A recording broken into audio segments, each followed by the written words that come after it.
Hey guys, infantry attacking. Back at it again, after about a week. And I've been getting a lot of questions lately about what the hell is Kassiereich? Like, honestly. Like, I did a French Let's Play series for about like a week and a half, which was a lot of fun on my half. You guys really seem to like it. And a lot of questions people get, especially with Hearts of Iron, is they have no idea what Kassiereich is. Like, what is it? Right?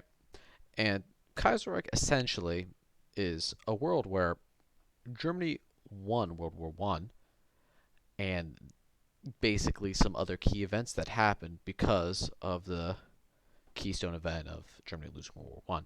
So this is the main menu, and they have a nice update going on. It's constantly updated, made by a really nice dedicated team. So let's jump into the countries, right? New game. And you got everything from German Empire to Japan to Sweden, and it's just fantastic. So let's just hit other countries and we'll just jump right in. And I'll start explaining, what is this? So Germany, basically, after World War One, was able to win a smashing defeat against the British and the French. And basically, what happened was Germany became a nice world power, right? And Britain and France fell to a communist revolution. But instead of it being called communism, it's called syndicalism, which is a form of, I guess, socialism, which is it's like something technical, like like communists are about seizing the means of production, and this is like something like factory. People who work in a factory have a say in, I guess, like upper management of said factory, or something weird like that. I'm really not well versed on it, but basically what happened is that after World War One, these communists rose up and took over the country and drove the like what was the status quo, like the French Republic, out to their colonies in Africa, or to Britain, to Canada. And basically what happens is that the whole game is about kind of like a reconquista of sorts, where they have to mount up a assault and take back the countries that they lost, you know, against the communists.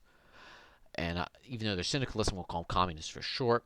And the communists basically spread to basically their Britain, France, and the northern half of Italy. And usually when Spain breaks into civil war, sometimes communists win there. But basically, what happens is you got the communists, right? And the Germans.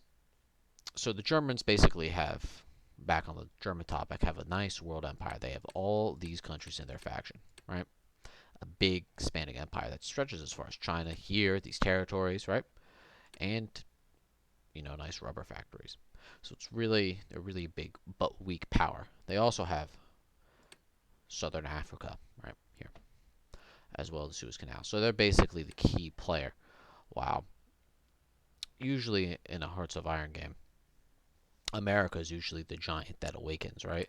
But America in this game is basically knocked out because America breaks into a three-way civil war, where they break up into communists. They broke up into kind of like, I want to unwrap it a little further. So basically, in the Civil War, not Civil War, it's the Second American Civil War. And what happens is Huey Long, which is a dead, he was like a senator or congressman from, I think, like Tennessee or something like that. Anyway, he got assassinated. But basically, that's in real life. But in this lore, basically America is kind of like collapsing slowly. That's kind of just falling apart. Great Depression, you know, all this stuff is just breaking America down. So basically, what happens is Huey Long becomes president, but then he gets kicked out by MacArthur.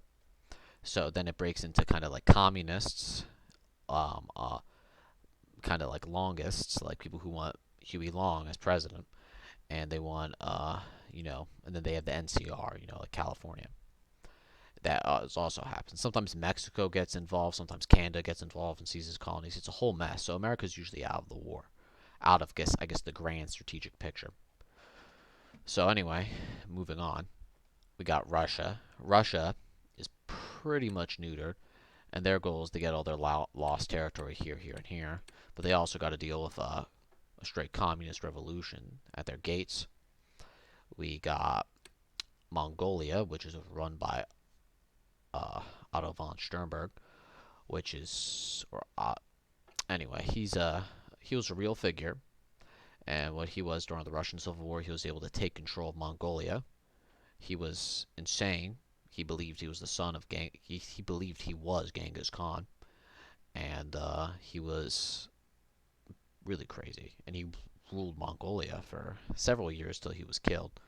But anyway, in this game, he's still alive and he's still ruling Mongolia. And his basic goal is to take over, try to get the Mongol Empire back.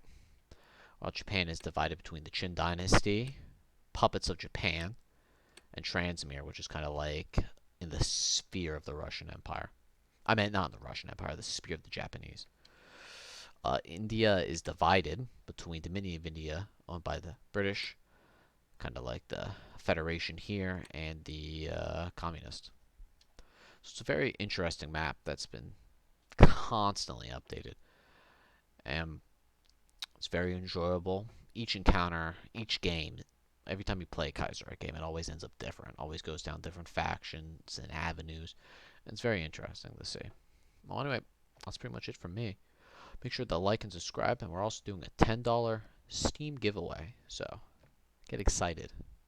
Do something that scares you.